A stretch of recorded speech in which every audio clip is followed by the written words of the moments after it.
Hydrangea season is upon us. They are coming into bloom all over town, looking amazing. There's really 4 different types of hydrangeas we carry here. There's paniculata, there's arborescens, there's macrophyllas and quercifolias. All of them are gonna have a little bit different bloom times, bloom colors, plant size. So come along as I walk you through the different types.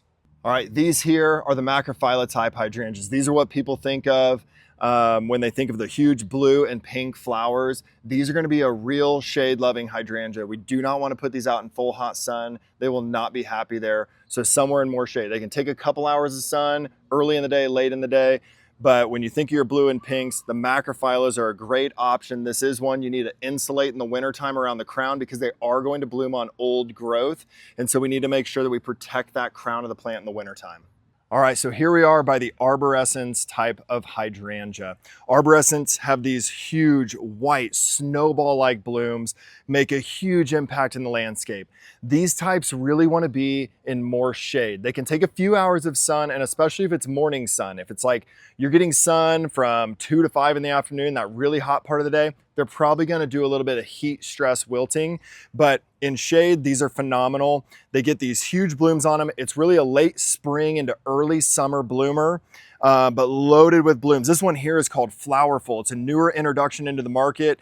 It's got a little bit stronger stems to hold the weight of these flowers up so they aren't so floppy, but these work phenomenal as little cut pieces into vases. So you can cut this stem, put it into a vase in the house. Sometimes as you're pruning these through the season, they'll actually send up more flowers throughout the season. But again, this is really an early or like a late spring into an early summer bloomer. Most of these are coming into the bloom in the landscape right now. The next hydrangea we're looking at here is the Oakleaf Hydrangea. You can see how it gets its name by those leaves, look like an oak leaf.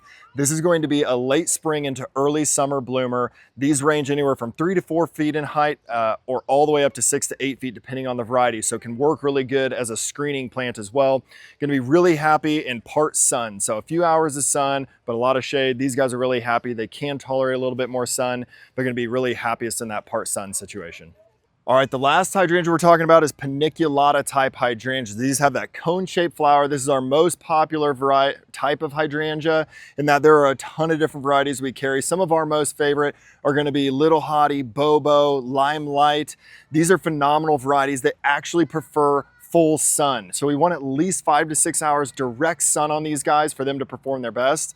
But there's a ton of different variation in size and bloom color in all the paniculatas. And right now they are coming into their prime. Happy hydrangea season, everybody.